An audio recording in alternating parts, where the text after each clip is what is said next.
He didn't just claim to be a preacher. He claimed to be the final messenger from God. Wayne Bent, born Michael Traverser, told his followers that he was the literal embodiment of Christ on earth, sent to prepare the world for its spiritual transformation. To outsiders, he seemed eccentric. To his dedicated followers, he was salvation itself. But to prosecutors, he represented something far more concerning.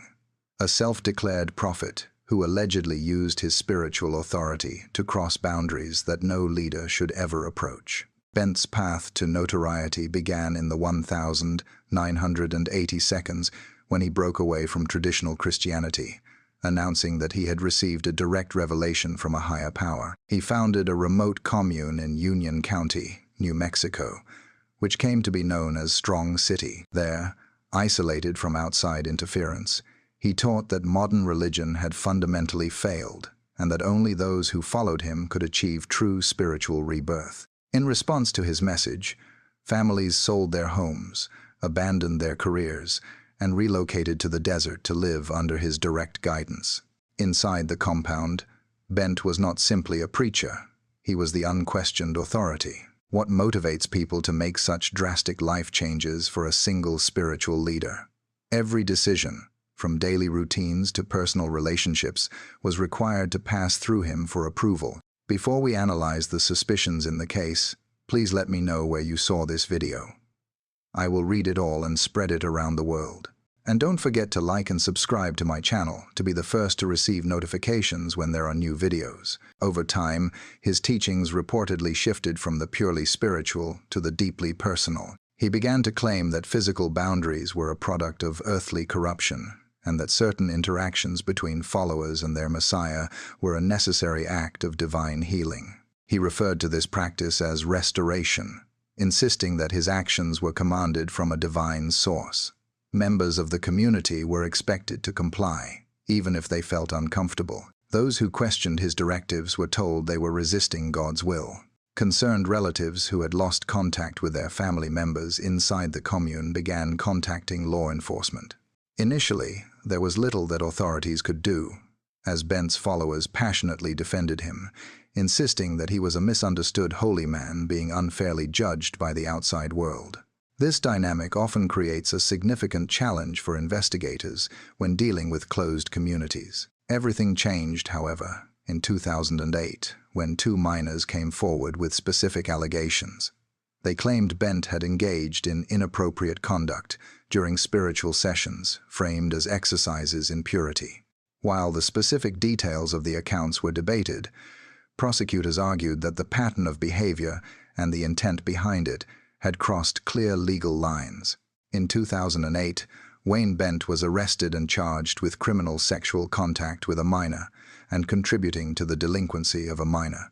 The trial quickly became headline news, not just because of the nature of the accusations, but because Bent presented himself as a martyr, claiming the government was persecuting him for his divine role. He told the jury directly that God had commanded his actions. The prosecution countered with a simple but powerful argument. No religious claim can excuse the crossing of moral and legal boundaries, especially when involving minors placed under a leader's authority. The jury ultimately sided with the evidence presented. In December 2008, Wayne Bent was convicted. The court sentenced him to 18 years in prison, with 8 years suspended, meaning he would serve a term of 10 years behind bars. Even at his sentencing, he refused to show remorse, declaring that the court had crucified Christ again. Bent was released on parole after serving his time, but his influence never returned to its former strength. The population of Strong City dwindled, the buildings fell into disrepair, and the once vibrant commune slowly faded into silence. His followers, once unified under an unwavering devotion, scattered, some reportedly still believing in his message, others looking back on their experience with regret. Today, Bent lives far from the pedestal he once built for himself. He is no longer a messiah in the eyes of the public. He is a former inmate with a criminal record and a legacy defined not by prophecy, but by prosecution. His story stands as a cautionary example that while charisma mixed with conviction can elevate an individual to great heights, the law remains a powerful and grounding force, no matter how holy one believes themselves to be. When an individual claims their authority comes directly from a divine source, who has the ultimate right to draw the line between protected religious freedom and unlawful personal conduct.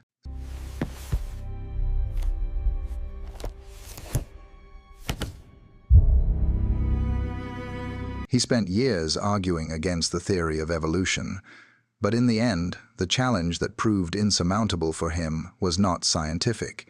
It was the United States tax code. Kent Hovind, better known to his followers as Dr. Dino, built his reputation by touring churches and schools across America, delivering impassioned lectures claiming that modern science was fundamentally flawed and that the world was only a few thousand years old. He positioned himself as a bold truth-teller, fighting against what he described as government lies and academic corruption. But while he was publicly focused on global conspiracies, federal agents were quietly building a case of their own against him. Before his legal troubles, Hovind was a well-known figure in Christian fundamentalist circles. He founded Dinosaur Adventureland in Pensacola, Florida, a creationist-themed park where visitors could ride zip lines, view homemade dinosaur statues, and hear lectures about how humans and dinosaurs once coexisted.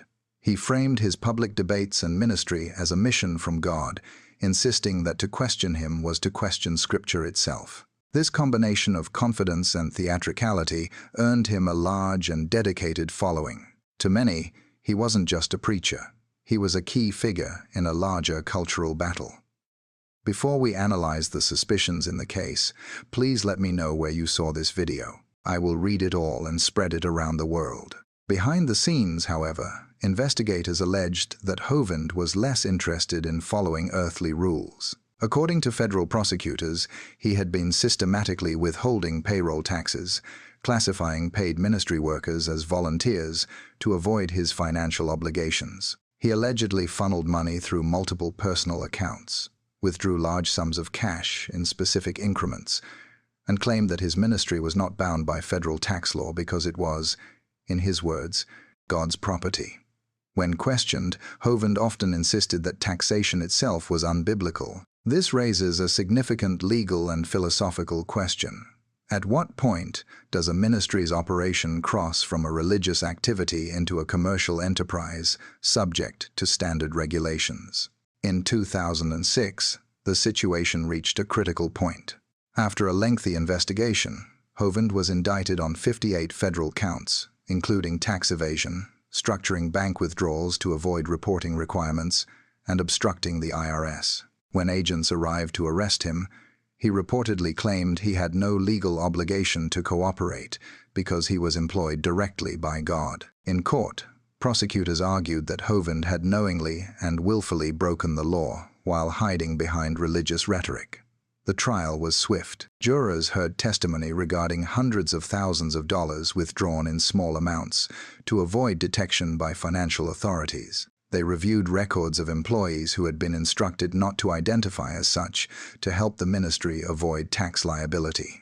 Hovind's defense that he was simply following biblical principles did not convince the court. He was convicted on all 58 counts and sentenced to 10 years in federal prison. His wife at the time, Jo, was also convicted for her role in the financial operations. During sentencing, the judge emphasized that religious status did not place anyone above the law, stating plainly that no ministry is exempt from financial accountability. Even from behind bars, Hovind continued to write letters and release recorded messages, insisting he was being persecuted for his faith. His supporters rallied behind him, framing the case as a government attack on Christianity. The court's position, however, remained firm. The case was about taxes, not theology. After serving his sentence, Hovind was released in 2015.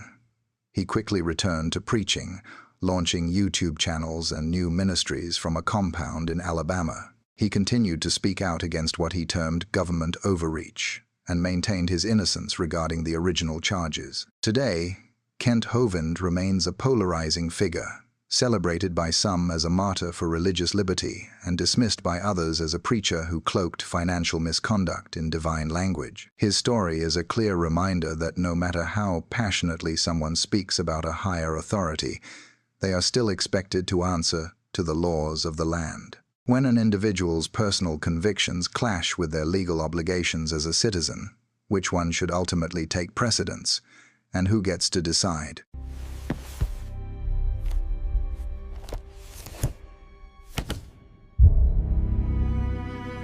He went from being a teenage millionaire to a convicted felon, and then from a prison inmate to a born-again pastor.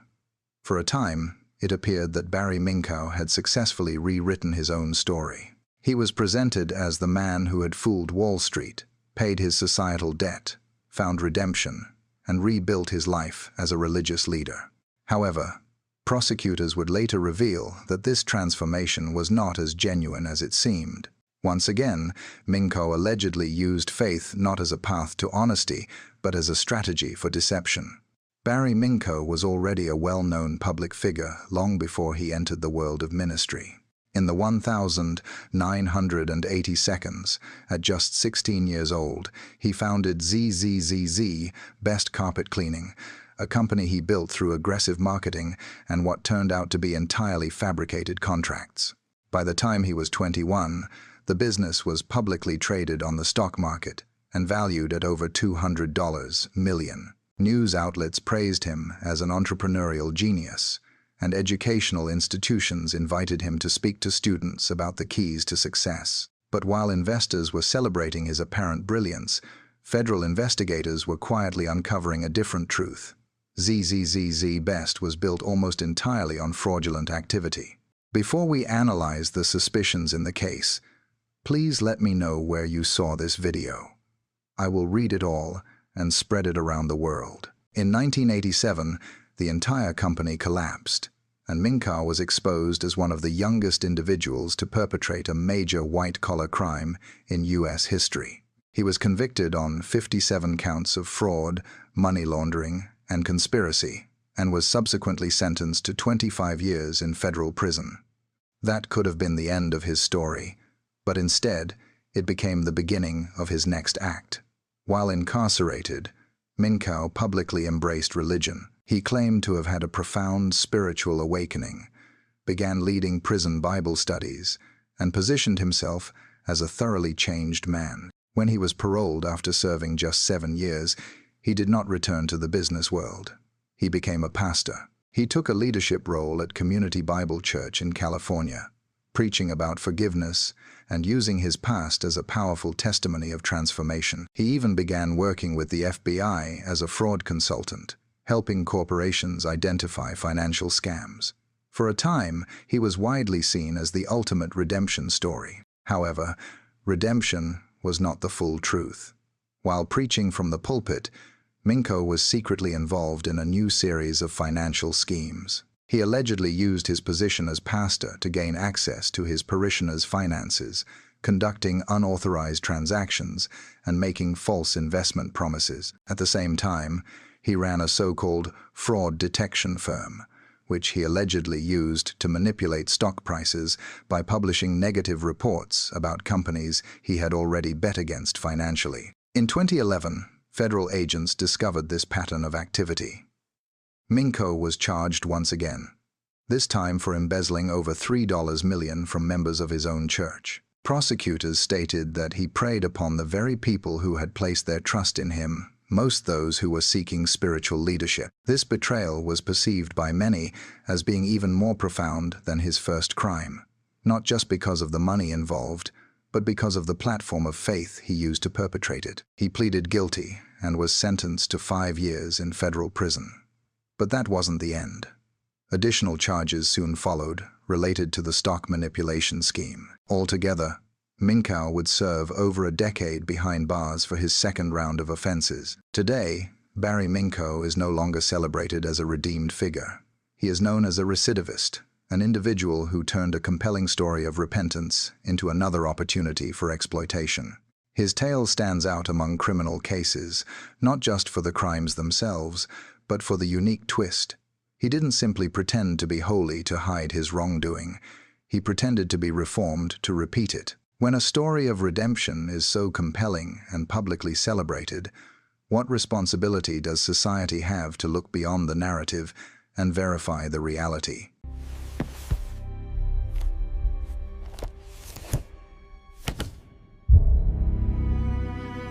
He presented himself as a spiritual leader, spoke with the confidence of a scholar, and claimed he was sent to Earth by higher beings. However, investigators would later describe him as one of the most influential and controversial group leaders in modern American history. Dwight York, who operated under countless aliases, including Dr. Malachi Z.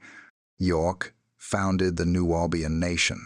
This movement blended Egyptian mythology, elements of Islamic teachings, UFO belief systems, and sovereign citizen ideology into a complex and captivating doctrine. To outsiders, the belief system appeared unconventional. To his followers, it was a path to enlightenment. Behind the colorful costumes and elaborate pyramids, federal agents would eventually uncover an operation built not on wisdom, but on systematic exploitation. Before his rise as a prominent figure, York grew up in Brooklyn, New York. In the late 1960s and early 70s, he established himself as a spiritual teacher with connections to the Black Muslim movement. He opened bookstores, authored numerous self-published religious texts, and reinvented his persona so frequently that even scholars found it challenging to define his core doctrine. One year he was a Muslim imam, the next a Hebrew elder, and later an extraterrestrial emissary claiming to originate from a star system called Ilion. How does such constant doctrinal change retain, and even strengthen, a following instead of weakening it? Each shift seemed to convince followers that York was receiving exclusive divine updates that the rest of the world simply could not comprehend. Before we analyze the suspicions in the case, please let me know where you saw this video.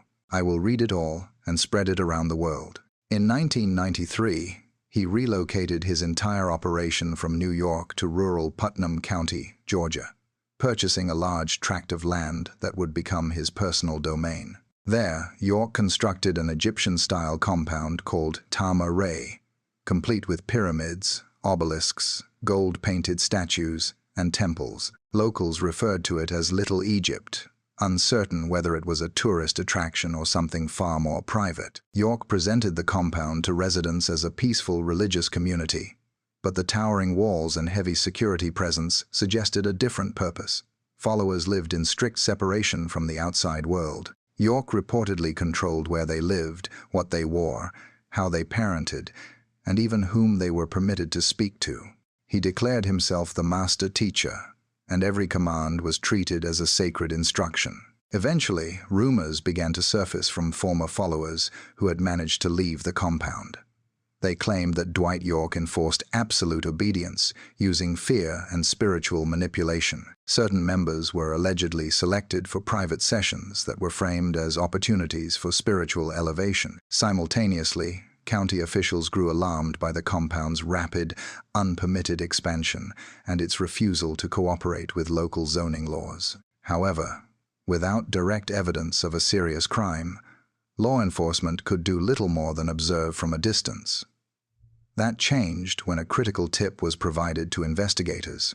In 2002, federal and state investigators launched a massive, coordinated raid on the Tama Re compound. Dozens of agents entered the property, searching for financial records, contraband, and any proof of illegal activity.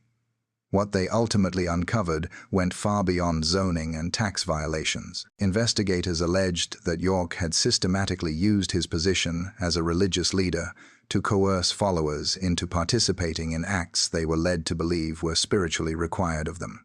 Prosecutors would later describe it as a calculated system of domination disguised as divine authority. During the 2003 federal trial, over 100 witnesses were called to testify.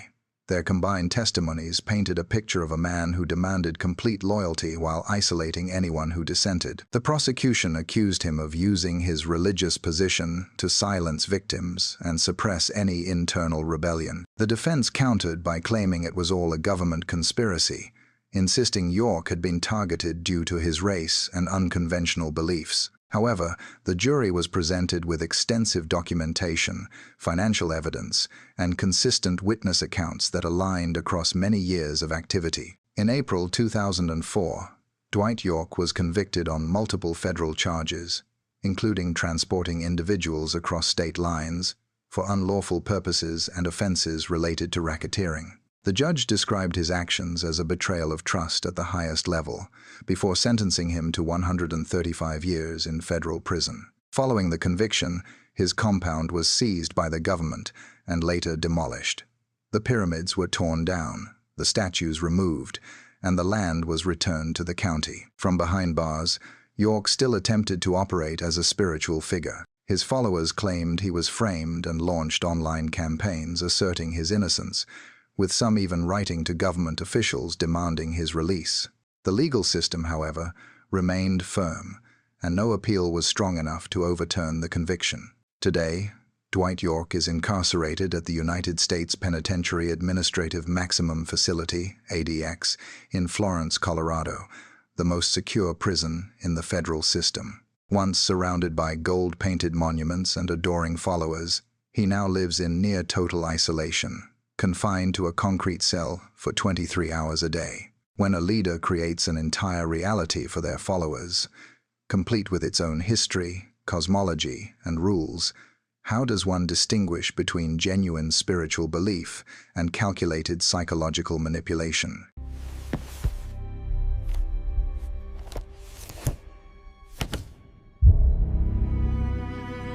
He preached about faith, trust, and integrity. But behind the doors of his own home, federal investigators would later discover evidence that told a very different story. Brett Jared Monroe wasn't a celebrity preacher or a national figure. He wasn't leading a massive organization or hosting televised sermons. He was an associate youth pastor in a Texas community, someone parents believed they could trust with their children. That very trust would ultimately become the reason his case shook the community to its core. Before his arrest, Monroe was seen as a model church figure. He lived a quiet suburban life, maintained a friendly reputation, and worked closely with teenagers in his congregation. He organized youth gatherings, Bible study sessions, and overnight retreats. He spoke often about moral discipline and the importance of setting a positive example. For many families, he was a welcome influence, someone who appeared dedicated, helpful, and grounded in faith. Prosecutors, however, would later argue that he used that position of trust not to mentor, but to gain access. The truth began to surface when federal investigators were alerted to suspicious online activity linked to Monroe's residence.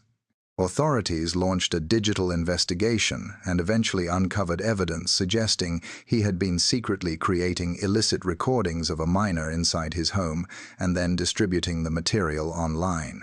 What made the case especially disturbing to the community was not just the act itself, but the calculated deception behind it. It was alleged that Monroe had installed hidden recording devices in areas where young visitors would stay, masking them as common household fixtures, all while continuing to preach about purity and righteousness from the pulpit. When federal agents executed a search warrant on his property, they found electronic devices containing extensive digital material. Forensic analysis traced uploads of this material directly back to Monroe, confirming that his private actions stood in stark contradiction to his public persona. At the time of his arrest, many church members expressed shock and disbelief, with some insisting there had to be a mistake.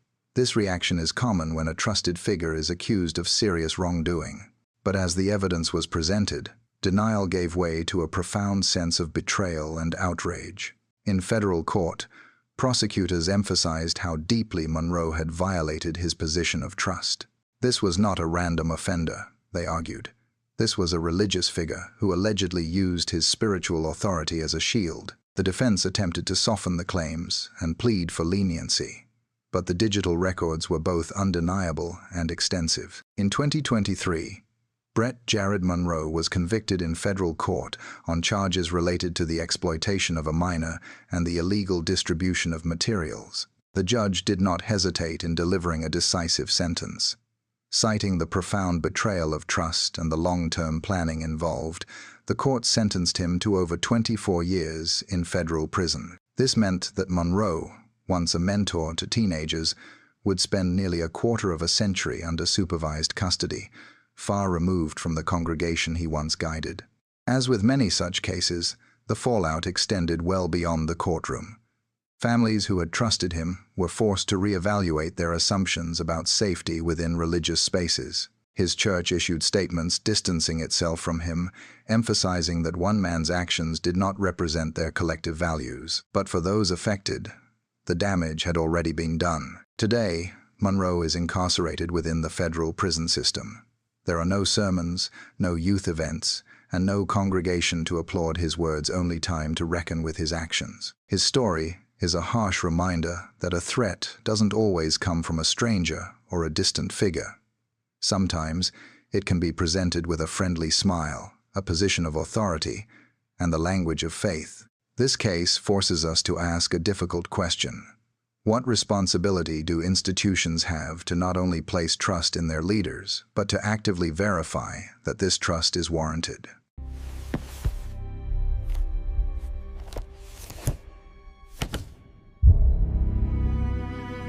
He wore designer suits to the pulpit, drove luxury cars to Sunday service, and live-streamed his sermons from private jets. To his followers in Brooklyn, he was known as Bishop Lamor Whitehead, a pastor who preached prosperity and embodied it in his appearance. He described himself as blessed.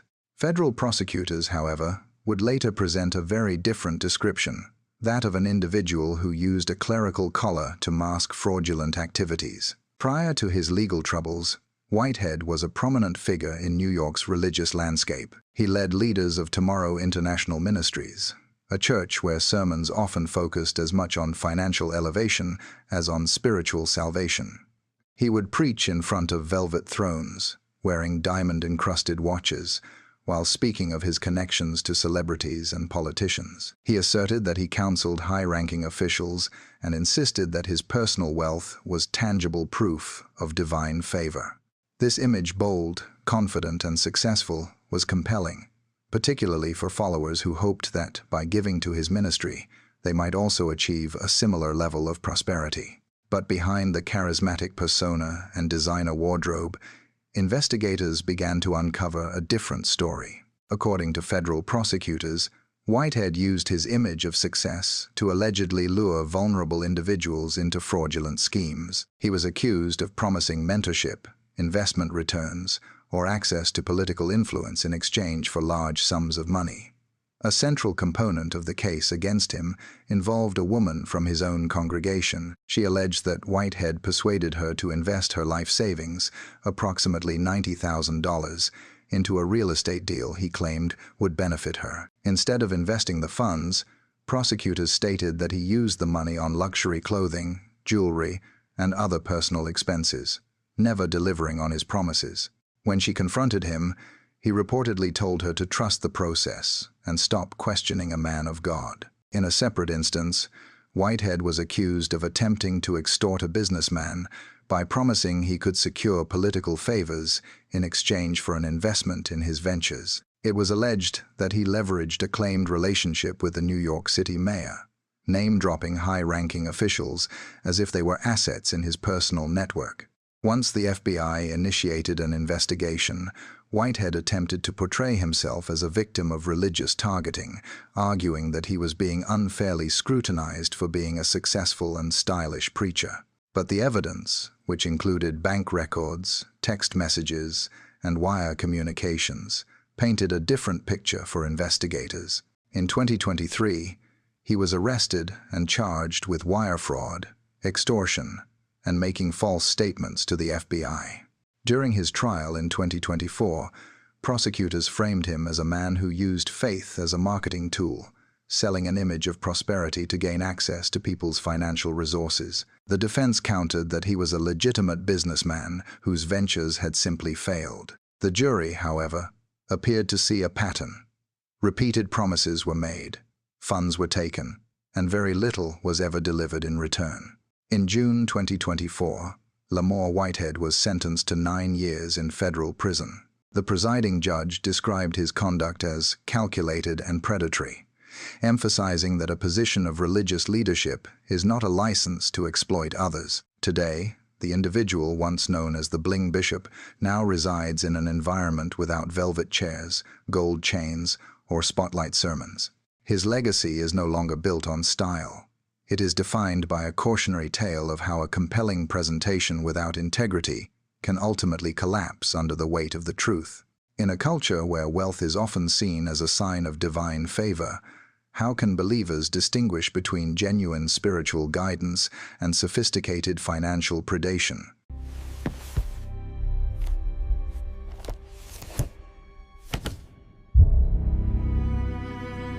He didn't just preach prosperity, he lived it. Jim Bakker was one of the first televangelists to transform faith into a full-scale entertainment business, convincing millions that divine blessings could be ordered like a product, delivered in exchange for a generous love offering. He stood before television cameras with tears in his eyes and promises on his lips, urging viewers to plant a financial seed in God's kingdom. However, behind the emotional sermons and glowing studio lights, investigators would later reveal a system they argued was built less on faith and more on financial manipulation. Bakker's rise began alongside his wife, Tammy Faye, in the 1,970 seconds. Together, they hosted the PTL Club, an acronym for Praise the Lord, a Christian talk show that blended sermons with celebrity interviews, music, and telethons designed to keep donations flowing. His message was simple and powerful. If you give to God, God will give back to you. Millions believed him. At the height of his fame, Bakker reached over 13 million viewers daily, building a loyal following that saw him as a trusted spiritual guide. But Bakker wasn't content with just television success. He wanted to build an empire. In the early 1,980 seconds, he launched Heritage USA, a sprawling Christian theme park and resort in South Carolina. With water slides, hotels, prayer chapels, and musical performances, it was marketed as a holy sanctuary, a Disneyland for believers. Visitors came in droves, and Bakker appeared unstoppable. Yet, behind the smiling broadcasts, his organization's finances were reportedly crumbling. To keep money pouring in, Bakker began selling lifetime partnerships, donation-based hotel stays that promised supporters annual vacations at Heritage USA. Thousands of families paid thousands of dollars each, believing they were securing a holy retreat for years to come. There was one massive problem. Bakker sold far more partnerships than the resort could ever accommodate. He collected money for rooms that didn't exist. Prosecutors would later call it a calculated scheme disguised as religious fundraising. Then came the collapse. In 1987, an examination of financial records and internal complaints triggered a federal investigation. What agents found was staggering. Bakker had allegedly diverted millions in ministry donations for personal use, funding luxury homes, expensive cars, designer clothing, and even an air-conditioned doghouse. Money given for God's work was allegedly used for private indulgence. Supporters who believed they were helping the poor had unknowingly funded silk suits and real estate deals. In 1989, Jim Bakker was convicted in federal court on 24 counts of fraud and conspiracy. Prosecutors argued that he had intentionally misled donors for financial gain, using religion as a shield from accountability. During sentencing, the judge described Bakker's actions as an assault upon the trust of the faithful and handed down an initial sentence of 45 years in federal prison. Bakker entered prison, a disgraced public figure. His ministry dissolved, his empire collapsed, and his wealth vanished. Even Tammy Faye eventually moved on. After several appeals, his sentence was significantly reduced, and he was released after serving 5 years. Most assumed his public career was over, but Jim Bakker wasn't finished. In the 2000s, he made a surprising return to television, this time with a new program, The Jim Bakker Show, where he promoted survival food buckets and end times preparation kits rather than prosperity pledges. He claimed to have changed, saying his time in prison had humbled him. Critics argued he was simply rebranding the same tactics in a different package. Today, Bakker remains a controversial figure, still broadcasting, still selling, and still preaching. His downfall serves as one of the most famous examples of how religious influence can be intertwined with financial power, and how unchecked charisma can potentially blind even the most faithful. In a system where financial giving is positioned as an act of faith, how can accountability be introduced without being framed as a challenge to faith itself?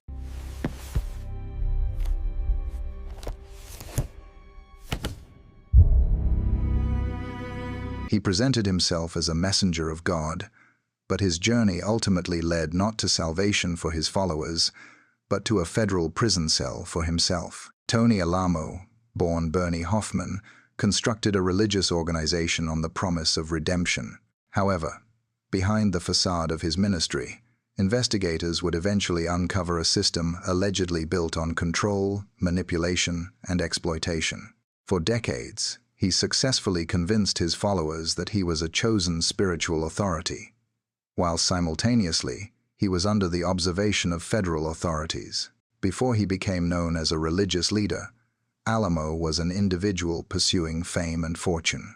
During the 1,960 seconds, he attempted to establish a career in Hollywood as a music promoter, working with lesser-known artists while cultivating a charismatic persona. What is it about certain personalities that allows them to pivot from one field, like entertainment, to another, like spiritual leadership, with such apparent success? Real notoriety didn't arrive until he focused on something far more influential than entertainment: faith. He met a woman named Susan, who shared his spiritual interests, and together they founded the Tony and Susan Alamo Christian Foundation, first in Arkansas and later in California. To the public, it was promoted as a sanctuary for those who felt lost or disenfranchised. To his followers, Tony was a prophetic figure who claimed to possess the ability to heal illnesses, foresee the future, and communicate directly with a higher power. Before we analyze the suspicions in the case,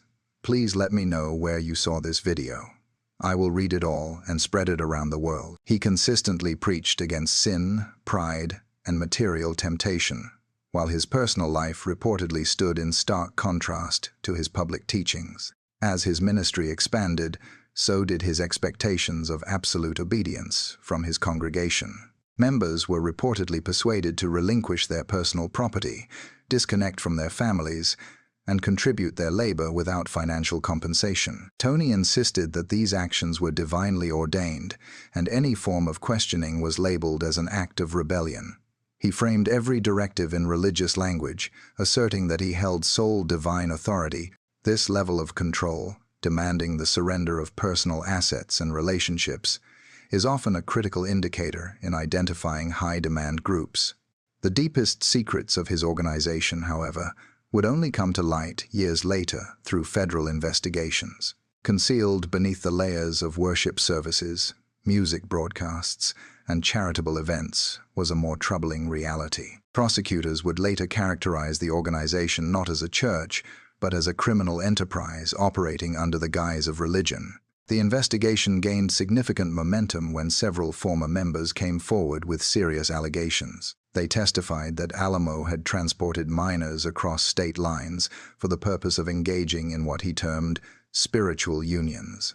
It was alleged that he manipulated religious texts to rationalize these actions, framing obedience to his directives as a divine mandate. For years, these claims circulated without gaining significant traction, often due to the fear and intense loyalty that insulated the organization and its leader. Once federal agents had accumulated sufficient evidence, the public image of the ministry began to crumble.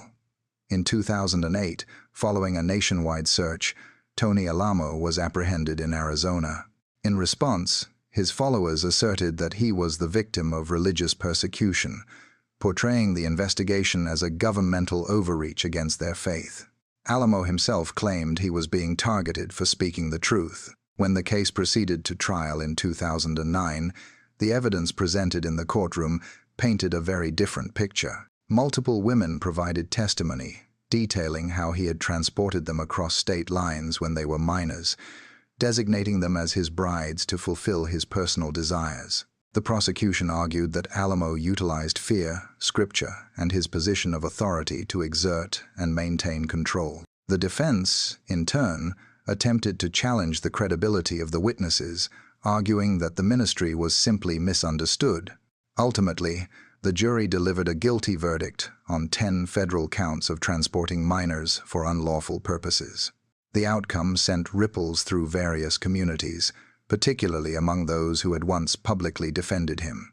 During the sentencing phase, the presiding judge expressed the gravity of the offenses, describing Alamo's actions as unthinkable before imposing a sentence of 175 years in federal prison, a term that effectively amounted to a life sentence. Even after the sentence was delivered, Alamo displayed no remorse, continuing to frame his circumstances as a form of martyrdom, akin to the suffering of historical religious figures. While incarcerated, he continued his attempts to preach and maintain influence over his remaining followers through letters and recorded messages.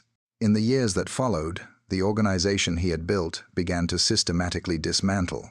Civil lawsuits brought by former members resulted in significant financial judgments against his estate. Federal authorities seized properties, and the once thriving ministry faded into obscurity.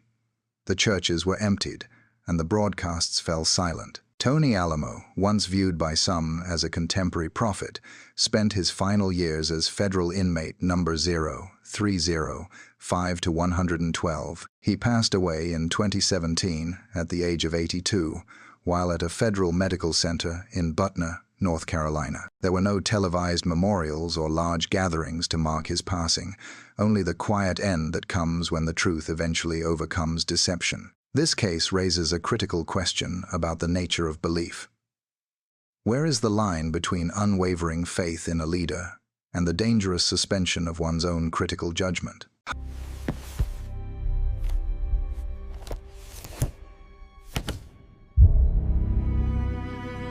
He was more than just a pastor. He was one of the most influential religious figures in America. As president of the National Baptist Convention, USA, Henry Lyons represented millions of church members across the country, overseeing vast budgets and significant public initiatives. He associated with prominent politicians, spoke at national conferences, and was widely regarded as a symbol of religious authority. But while he publicly preached about integrity and stewardship, he was allegedly managing his position for personal financial benefit. Before the controversy that would define his legacy, Lyons had a well-regarded reputation. Born in Florida, he ascended through the ranks of Baptist leadership with notable charisma and ambition. By the mid-1992s, he had become the president of one of the largest black religious organizations in the United States. His role came with substantial influence, visibility, and access to massive fundraising streams. From disaster relief campaigns to community development funds, many believed he would leave behind a lasting spiritual legacy. Instead, he became the center of a financial controversy that had a significant impact on the religious community. The public narrative began to unravel in 1997 following a suspicious house fire. Authorities discovered that Lyons co-owned a $700,000 waterfront home in Florida, not with his wife, but with another woman who worked with him at the convention offices. This discovery raised immediate questions about both his financial dealings and his personal loyalties. When his wife learned of the situation, she reportedly set fire to the property, an act which drew national media attention. The fire did more than just damage a building. It ignited a full-scale investigation into Lyons' activities. Reporters and investigators began meticulously digging through financial records. What they found was extensive. It was alleged that Lyons had used convention funds to purchase luxury homes, expensive jewelry, and lavish gifts, not only for himself but also for women outside of his marriage. Prosecutors later revealed that he had formed private partnerships with corporate vendors, allegedly collecting personal payments every time the convention purchased supplies or services. Money that had been raised for missionary work and charitable projects had reportedly been funneled into his personal spending accounts. In 1998, Henry Lyons was indicted on charges of racketeering, grand theft, and fraud. During the trial, prosecutors described him as a man who exploited faith for profit, using the goodwill of his religious office to enrich himself. The defense argued that he had simply made administrative mistakes, but bank statements, ownership records, and witness testimony suggested otherwise. One prosecutor stated to the jury that Lyons had maintained a lavish lifestyle funded by the trust of his followers. Lyons was ultimately convicted and sentenced to 5.5 years in state prison. He also received an additional federal sentence for tax-related offenses. While serving his sentence, he was formally removed from his leadership position and stripped of all official titles within the convention. After his release, Lyons attempted to return to preaching. He resumed his role as a pastor at a small church in Florida and continued speaking at religious events, but his influence never returned to its previous level. The man who once commanded an audience of millions was now speaking to smaller gatherings, forever followed by the controversy that had redefined his career. Henry Lyons passed away in 2019 at the age of 77.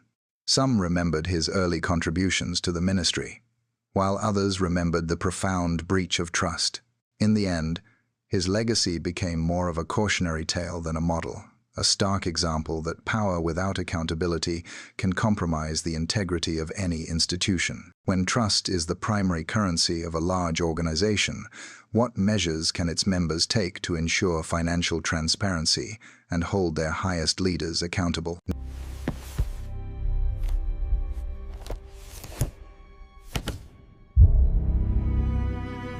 He governed his followers with the authority of a king and the perceived threat of a deity. Warren Jeffs was not elected, appointed, or approved by any conventional means. His position of leadership was inherited. When his father, Rulon Jeffs, passed away in 2002, Warren stepped into power as the leader of the Fundamentalist Church of Jesus Christ of Latter-day Saints, or FLDS, a sect that had broken away from mainstream Mormonism, known for its strict isolation and demand for absolute obedience. To the outside world, he appeared quiet and reserved. To his followers, he was the prophet, a man whose words were considered divine law. However, behind the closed gates of his secluded communities, investigators would later uncover a system of control that operated far beyond the scope of religion. It was a network built on coercion, secrecy, and unquestioned dominance. What psychological mechanisms allow one individual to wield such absolute power over thousands? Long before his rise to leadership, Warren Jeffs was conditioned for a role of authority. He grew up in an environment where disobedience was not viewed as a personal failing, but as a severe spiritual threat. His father controlled thousands of followers across compounds in Utah, Arizona, and beyond. In this system, children were taught never to question men in positions of power, and women were expected to submit completely to husbands who were chosen for them through arrangements referred to as spiritual marriages. When Warren inherited this position, he did not simply maintain the existing rules. He significantly tightened them. He expelled men who challenged his control, subsequently reassigning their wives and children to more loyal followers, and he monitored every aspect of daily life. What people wore, where they lived, and who they spoke to, it all required his approval. He preached about purity and obedience, yet secretly centralized every form of authority around himself. It wasn't long before law enforcement began to take notice of the activities within his communities. Rumors began to circulate that Jeffs was arranging unions between adult men and underage girls, framing them as sacred ceremonies ordained by a higher power. Families who managed to leave the FLDS described his leadership as authoritarian, claiming he used the fear of eternal damnation as a tool to enforce compliance. For years, these stories remained on the periphery, often dismissed as exaggerated accounts.